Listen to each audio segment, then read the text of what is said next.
কুলতলির ঘটনায় নজিরবিহীন উদ্যোগ রাজ্য এবং পুলিশের, যা সম্ভবত এই প্রথম। পুলিশের তরফে হাইকোর্টে এমন আবেদন। পুলিশ চাইল কুলতলির নাবালিকার ময়নাতদন্ত হোক কেন্দ্রীয় হাসপাতালে এবং উপস্থিত থাকুক এসিজেএম।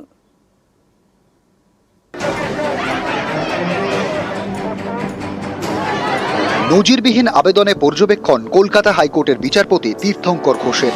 এদিন শুনানিতে নাবালিকার মায়ের আইনজীবী শামীম আহমেদ বলেন, উই ওয়ান্ট জাস্টিস।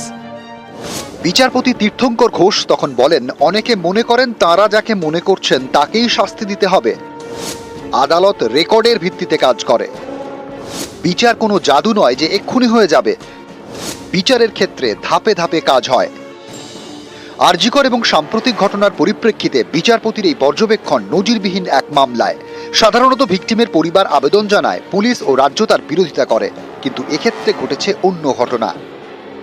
আমরা মাননীয় ক্যালকাটা হাইকোর্টে একটা ফাইলিং করি এই দুটো মেইন ইস্যুতে। এক, ময়নাতদন্ত যেন জুডিশিয়াল ম্যাজিস্ট্রেটের প্রেজেন্সে হয়, আর সেকেন্ড, ময়নাতদন্ত যেন যে কোনো কেন্দ্রীয় সরকারি হসপিটালের মধ্যে হয়।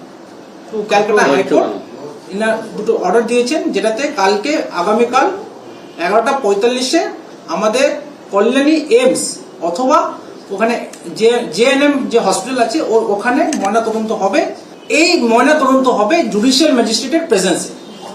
তার মানে মূলত যে দুটো দাবি ভিকটিমের বাবা, ওনার ফ্যামিলি পুলিশকে যে দুটো দাবি করেছিলেন, এই দুটো দাবি নিয়ে আমরা নিজে হাইকোর্টে মুভ করে মাননীয় বিচারপতি আমাদের পক্ষে রায় দিয়ে আমরা এটাতে এগোবো।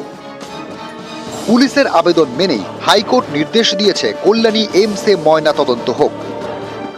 এইমস কল্যাণীকে বলা হয়েছে আগামীকাল পোস্টমর্টম করতে।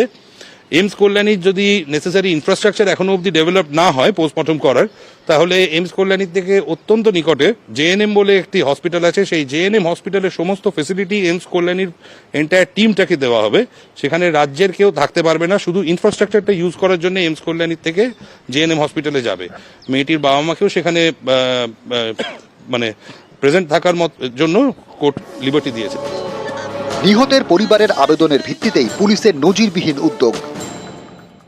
পুলিশ প্রশাসন ফ্যামিলির সঙ্গে প্রথম দিনকে থেকে ছিল, আছে, আর আগামীকালও থাকবে। আমরা এটাকে এনশিওর করবো, বাবা মা যা বলবে আমরা কিন্তু ওইভাবেই করব, ওইভাবেই এগোবো। আর আমরা এই ক্ষেত্রে যেটা বলতে চাই, এটা একটা মানবিক মুখ। এই ক্ষেত্রে আমি বলতে চাই, আমরা এনশিওর করব within very short period of time আমরা এটাকে চার্জশিট করে এই কেসটিকে ফাস্ট ট্র্যাক করে দ্রুততায় আমরা এইটাকে বিচার পাবো। পক্সো আইনে কেন ধারা দেওয়া হয়নি তা নিয়ে আদালতে প্রশ্নের মুখে পড়েও পুলিশের তরফে বেনজির আইনি পদক্ষেপ। নিউজ 18 বাংলা।